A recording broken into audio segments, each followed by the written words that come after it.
Assalamualaikum warahmatullahi wabarakatuh. Nama saya Vyayunda Putri dari kelas 11 AKL. Saya dari Sekolah SMK Nusantara 1. Di sini saya akan menjelaskan tentang laporan perubahan ekuitas pada perusahaan dagang.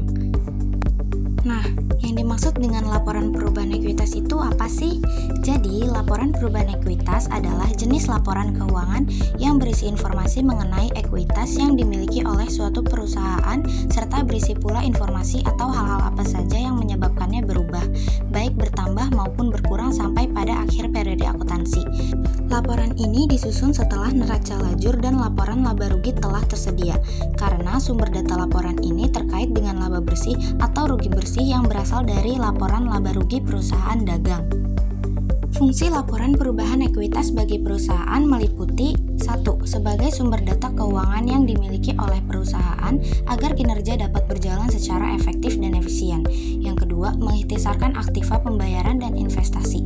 Yang ketiga, merekam dana yang diperoleh dalam satu periode akuntansi. Dan yang keempat, menyajikan data perubahan modal kerja. Laporan perubahan ekuitas tentunya juga memiliki tujuan. Yang pertama, laporan keuangan perubahan ekuitas ini dibuat untuk dapat mendokumentasikan aktivitas-aktivitas transaksi pembiayaan serta investasi dan juga dana yang telah dihasilkan oleh perusahaan tersebut selama kurun waktu atau periode yang bersangkutan.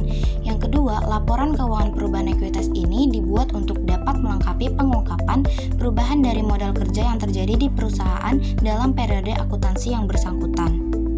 Unsur-unsur laporan perubahan ekuitas ada 4. Yang pertama, laba tidak dibagi, yaitu sebagian laba atau seluruh laba yang diperoleh perusahaan. Yang kedua, laba neto, yaitu penghasilan bersih yang diperoleh oleh perusahaan baik dari usaha pokok ataupun di luar usaha pokok perusahaan selama satu periode setelah dikurangi pajak penghasilan. Yang ketiga, dividen, yaitu pembagian laba kepada tiap pemegang saham berdasarkan banyaknya saham yang dimiliki. Yang keempat, laba tidak dibagi per akhir periode akuntansi. Pada poin pertama, laba tidak dibagi di awal periode akuntansi, sedangkan poin ini laba tidak dibagi di akhir periode akuntansi. Untuk membuat laporan perubahan ekuitas, ada beberapa unsur penyusun yang ada di dalam laporan tersebut. Adapun komponen dalam laporan perubahan ekuitas itu sendiri adalah 1. Ekuitas, 2. Modal awal, 3. Investasi dari pemilik modal, 4. Keuntungan dan kerugian lainnya, 5. Dividen, 6. Penarikan modal atau PRIF, 7. Koreksi dari kesalahan yang ada di periode sebelumnya, 8. Kebijakan akuntansi, 9. Saldo yang ditayangkan kembali, 10. Perubahan cadangan revaluasi, 11. Modal akhir. Dalam membuat laporan perubahan ekuitas, kita juga memerlukan rumus. Nah, adapun 2 rumus yang terdapat dalam laporan perubahan ekuitas. Yang pertama, jika saldonya laba, maka rumusnya adalah modal awal ditambah laba bersih dikurangi dengan PRIF.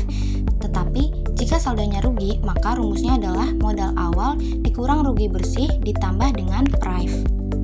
Berikut adalah cara-cara membuat laporan perubahan ekuitas. Cara membuat laporan perubahan ekuitas yang pertama adalah mengidentifikasikan akun-akun yang diperlukan. Akun tersebut adalah akun yang ada pada unsur-unsur laporan perubahan ekuitas, misalnya akun pendapatan bersih, dividen, saldo awal ekuitas, dan lain-lain.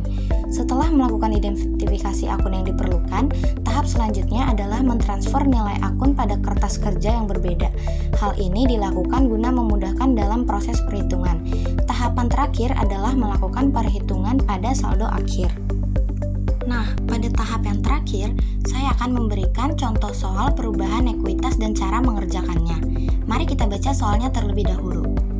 Pada akhir tahun 2021, PT ABCD membukukan keuntungan sebesar 500 juta rupiah. Sebelumnya, PT ABCD telah membagikan dividen senilai 150 juta rupiah pada pertengahan tahun. Pada bulan Oktober, PT ABCD menerbitkan 150.000 lembar saham yang dijual dengan harga Rp700 per lembar. Diketahui nilai ekuitas pada akhir tahun 2020 adalah senilai 1,7 miliar. Nah, cara menyelesaikannya bagaimana ya? Jadi, pertama-tama, kita isikan saldo awal 31 Desember 2020. Itu diambil dari soal yang saldo akhir tahun. Itu kan tertulis 1,7 miliar, maka kita masukkan di sisi yang paling kanan. Kemudian, laba bersih setelah pajak diisi dari keuntungan yang diperoleh PT ABCD.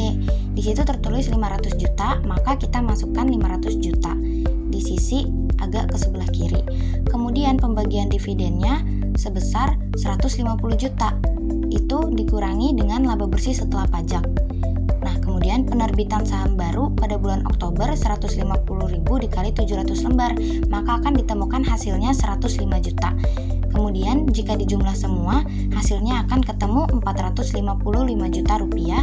Itu akan menjadi total perubahan ekuitas, ditaruh di bagian yang sejajar dengan saldo awal 31 Desember 2020. Jika dijumlahkan, 1,7 miliar ditambah dengan 455 juta akan bertemu saldo akhirnya yaitu 2.155 juta rupiah.